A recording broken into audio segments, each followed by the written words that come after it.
Boa noite a todos. É uma tônica que se repete realmente pensando em si na parte final do campo ali para a gente terminar, né? Então, mais volume de finalizações, mais volume de término. Em todos os jogos a gente tentou propor, inclusive o passado. Então, uma característica que a gente quer desenhar para a equipe, né? E aí precisamos dessas soluções no último terço para que a gente possa ter mais finalizações. É que eu não tenho a adivinhação ali, a gente tem o pensamento e a tentativa. E tem outras coisas que acontecem no dia a dia que a gente não precisa ficar falando, mas, por exemplo, o Romão teve um dia horrível ontem, né? Então, passou mal, não conseguiu participar do treinamento, estava extremamente desgastado e era uma mudança certa para o jogo, né? Então, naquele momento era uma das alternativas que a gente poderia fazer e precisa correr riscos mesmo. A gente está atrás do placar, precisava de mais soluções, como eu falei, contra uma equipe muito fechada, a gente tentando explorar as combinações mais pelos lados.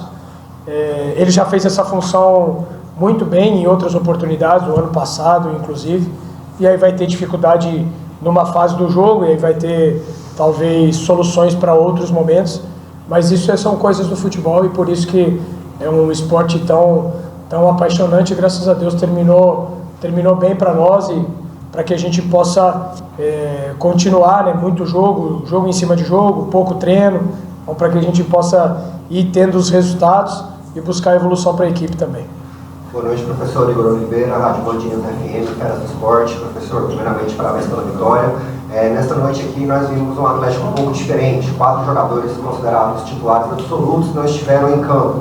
Queria que você explicasse a situação desses 4 jogadores, por que eles não vieram para o jogo e o que você achou do comportamento da sua equipe sem esses jogadores, principalmente seu camisa 10, Shailon, que vinha sendo titular em praticamente todos os jogos do Atlético nesse ano. Os jogadores estavam com recuperação baixa, acusaram ali um risco maior de lesão, é o que vem acontecendo com todo mundo, pouco intervalo de um jogo para o outro. Os jogadores que estão chegando estão sendo inseridos também, então um risco grande ali, então a gente fez essas opções para o jogo de hoje justamente para não aumentar a possibilidade, e uma equipe que precisa se fortalecer sempre e independente de quem esteja ali, a gente procurar ter um bom desempenho. Qual que é a segunda? Oi. A outra pergunta? Sobre o Shailon, que é o jogador que vinha sendo titular em praticamente tudo. O Shailon é o que, se eu não me engano, é o que tem mais minutos, ele e o Alex. Agora o Alex é o jogador que tem mais minutos jogados, acusou um pouquinho um desgaste maior, né, e uma recuperação que não foi plena desse último jogo. O jogo do Goiás é um jogo que tem uma demanda emocional e mental maior, então normal. O importante é que quem entrou se esforçou, né, se a gente foi bem, não foi bem, se não conseguiu resolver determinados problemas, mas a atitude estava ali em relação ao esforço, em relação à busca de não desistir mesmo com o placar adverso, e aí a gente, por mérito, sai de campo vitorioso. Guanais, boa noite. Boa noite. Os treinadores sempre dizem o seguinte, me parece que é uma coisa real: quando está vencendo, não está tudo certo; quando está perdendo, não está tudo errado. O Atlético vem de 2 vitórias consecutivas. Você acha que o Atlético está realmente evoluindo, ou ainda algo pendente com relação ao que o Atlético está desenvolvendo dentro de campo, mesmo tendo conquistado a vitória hoje contra o Becate? É isso que você esperava do Atlético nesse momento? A sua pergunta é boa até a parte final. Aí eu acho que não tem nenhuma equipe que você fala assim, está jogando um futebol brilhante, né? Até porque tem pouco tempo e o jogo ele é entendido de diversas formas, não só, por exemplo, como um jogo como esse, que a equipe que a gente precisa de muito repertório para a parte final do campo. Então a gente jogou praticamente o campo todo em cima do adversário, com muitos jogadores deles atrás da linha da bola, e essas combinações para que a gente possa terminar mais. É a mesma conversa de jogos anteriores. Algumas coisas a gente está fazendo muito bem, acredito que a gente defendeu, fez um jogo contra o Goiás estrategicamente, defensivamente muito bom, tentamos colocar a bola no chão, fizemos aquilo que o jogo pedia, e hoje a gente teve dificuldade nesse terço final, né? Então esse ponto é um ponto nosso de atenção e de melhoria. No restante a gente tem evoluído, tem buscado compreender, agora com mais alternativas também. Então é importante essas 2 vitórias para que a gente possa olhar adiante. Boa noite, Rafael, Mandada Reis, TV Sucesso Band. Já visando a sequência do campeonato, o Atlético vem de 2 vitórias consecutivas. No domingo enfrenta o Anápolis. O que vocês esperam dessa partida diante do líder da competição? Um jogo pesado, um jogo difícil, né? O Anápolis liderando a competição. Já estudamos a equipe deles, então até pelo histórico recente, pelas contratações, pela sequência do elenco também.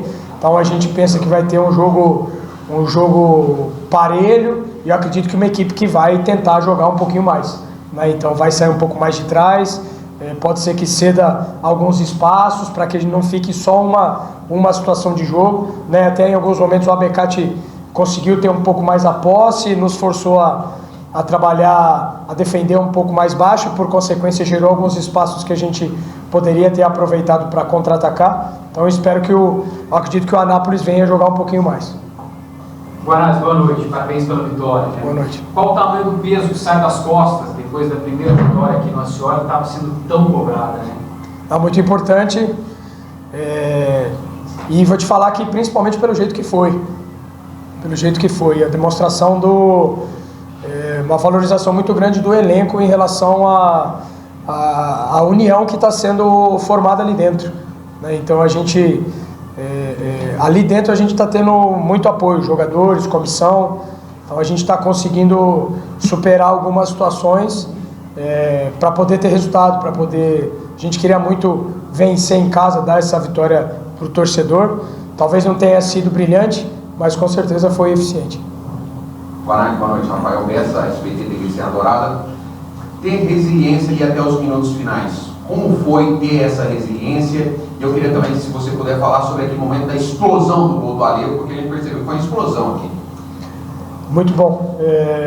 Ótima pergunta. Isso é algo que parece que às vezes a gente que está ali, principalmente os jogadores, né, que tem que lidar com muita tomada de decisão, execução técnica, tudo que é a dinâmica relacionada à dimensão tática, e aí você tem que lidar com muitas vezes os aspectos emocionais também, que como a gente está nessa profissão, exige muito dessa palavra que você falou, né, de suportar, né, principalmente quando começa a pegar no pé mais de um ou de outro, do treinador, um jogador ou outro a mais, tal, mas a equipe como um todo ela sente, né? Então foi mais uma barreira que a gente conseguiu superar, conseguimos vencer um jogo grande no jogo passado, hoje vencer um jogo em casa e, como você falou, saindo atrás do marcador e tendo força para virar, isso é mais um componente que fortalece a equipe.